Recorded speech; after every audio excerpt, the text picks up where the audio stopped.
दोस्तों, अब तो वाकई में खेल हो गया रूसी S-400 तो भारत के पास भी।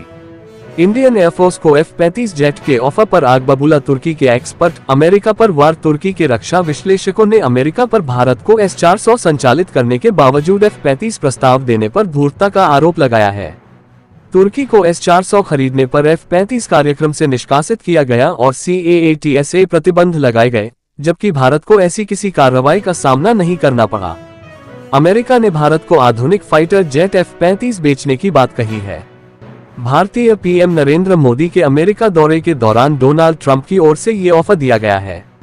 अमेरिका की ओर से भारत को इस पेशकश पर तुर्की के रक्षा विशेषज्ञों ने कड़ा ऐतराज जताया है। तुर्की के डिफेंस एक्सपर्ट का कहना है कि इसने अमेरिका की रक्षा नीतियों में दोहरेपन को उजागर किया है। ऐसा इसलिए क्योंकि तुर्की पर रूस से S-400 डिफेंस सिस्टम खरीदने पर बैन लगाया गया, लेकिन भारत के पास इस सिस्टम के होने को अमेरिका ने अनदेखा कर दिया। इंडियन डिफेंस रिसर्च विंग की रिपोर्ट के मुताबिक तुर्की एक्सपर्ट का कहना है कि जब उनके देश ने रूसी S-400 खरीदा तो अमेरिका ने उनको F-35 प्रोग्राम से निकाल दिया गया और CAATSA प्रतिबंध लगाए गए। तुर्की विशेषज्ञों का कहना है कि अमेरिका अब भारत के साथ अलग व्यवहार कर रहा है। ये साफ तौर पर अमेरिका के दोहरेपन को दर्शाता है। रूसी S-400 मिसाइल सिस्टम से अमेरिका नाटो और अपने लड़ाकू विमानों की तकनीक को लेकर चिंता है। तुर्की नाटो का सदस्य है। तुर्की ने 2017 में रूस से S-400 खरीदने का सौदा किया था। इसके बाद अमेरिका ने उसे F-35 प्रोग्राम से निकाल दिया।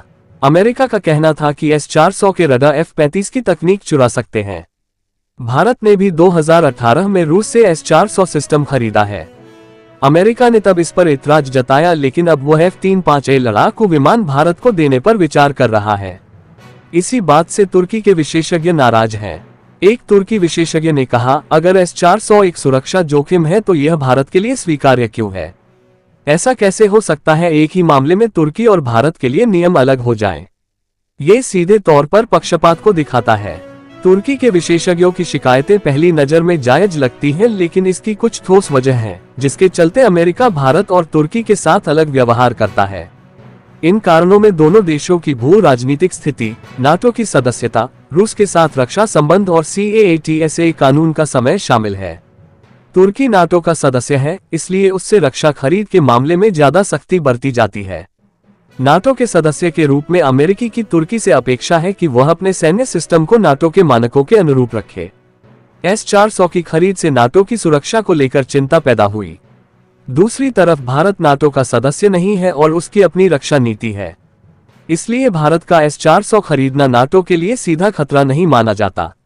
अमेरिका भारत को हिंद प्रशांत क्षेत्र में चीन के बढ़ते प्रभाव को कम करने के लिए एक महत्वपूर्ण साझेदार मानता है। F-35A की पेशकश इसी रणनीति का हिस्सा है। तुर्की एक महत्वपूर्ण नाटो सदस्य है, लेकिन उसका प्रभाव हिंद प्रशांत क्षेत्र में उतना नहीं है। इसके अलावा भारत का रूस के साथ दशकों पुराना रक्षा संबंध है। भारत अपने ज्यादातर सैन्य उपकरण रूस से खरीदता है। S-400 की खरीद भी इसी संबंध का हिस्सा है।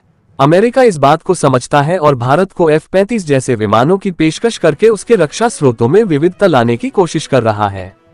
दूसरी तरफ तुर्की ने पश्चिमी देशों के बजाय रूस से S-400 खरीदकर एक बड़ा बदलाव किया, जिस पर अमेरिका ने सख्ती दिखाई। इस पूरे मामले में CAATSA कानून भी महत्वपूर्ण भूमिका निभाता है।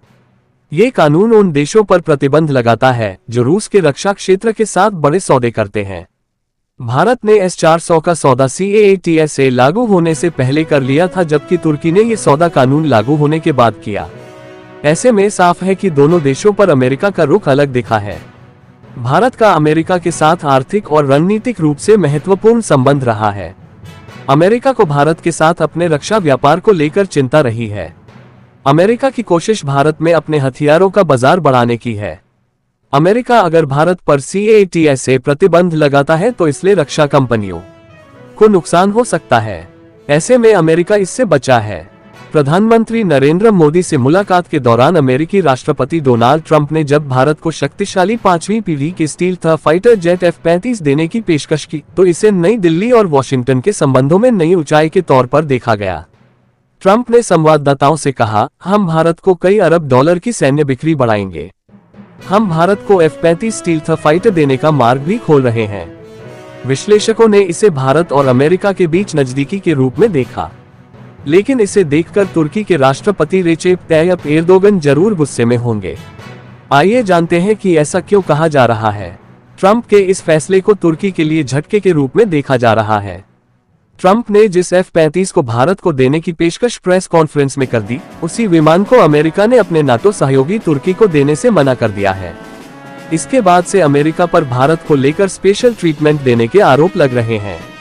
इसका जवाब रूस की लंबी दूरी की वायु रक्षा प्रणाली S-400 में छिपा है, जिसका संचालन भारत करता है।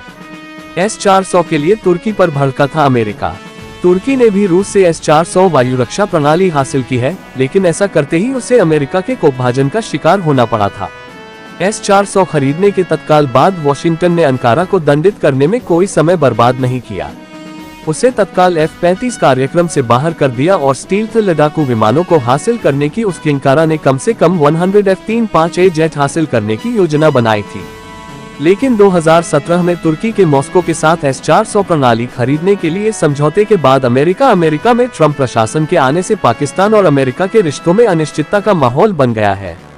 ये स्थिति पाकिस्तान के लिए चिंता का विषय है। हाल ही में हुई कुछ घटनाओं ने इस चिंता को और बढ़ा दिया है। यहाँ तक कि पाकिस्तान के विदेश कार्यालय को डोनाल्ड ट्रंप और भारतीय प्रधानमंत्री नरेंद्र मोदी के बीच हुई बैठक के नतीजों पर सार्वजनिक रूप से चिंता व्यक्त करनी पड़ी है। पाकिस्तान की सबसे बड़ी चिंता अमेरिका की ओर से भारत को F-35 जैसे उन्नत सैन्य तकनीक देने का प्रस्ताव है। इससे पाकिस्तान की राष्ट्रीय सुरक्षा पर असर पड़ सकता है। मोदी ट्रंप का संयुक्त बयान में पाकिस्तान से 2008 के मुंबई और पठानकोट हमले के जिम्मेदार लोगों को सजा की मांग की गई है। बयान में ये भी कहा गया है कि पाकिस्तानी क्षेत्र का इस्तेमाल आतंकवाद के लिए नहीं होना चाहिए। पाकिस्तान ने इन संदर्भों को एकतरफा और भ्रामक बताया है। डॉन कहता है, हालिया घटनाक्रमों के बाद इस्लामाबाद को एक बार फिर अमेरिकी नीति निर्माताओं के लिए अपनी उपयोगिता साबित करने के लिए मजबूर होना पड़ रहा है। ऐसा इसलिए है क्योंकि भारत अपनी आर्थिक ताकत का इस्तेमाल वैश्विक आतंक नेटवर्क में अपनी संलिप्तता की जवाबदेही से बचने के लिए कर रहा है। ऐसे में पाकिस्तान को भारत के इस खेल को चुपचाप नहीं देखना चाहिए।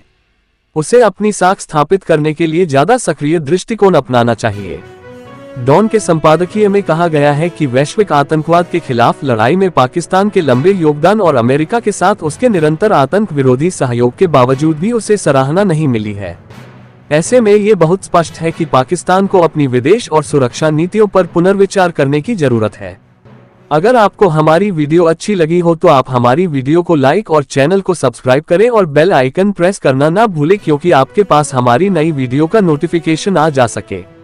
तब तक के लिए जय हिंद जय भारत साथियों।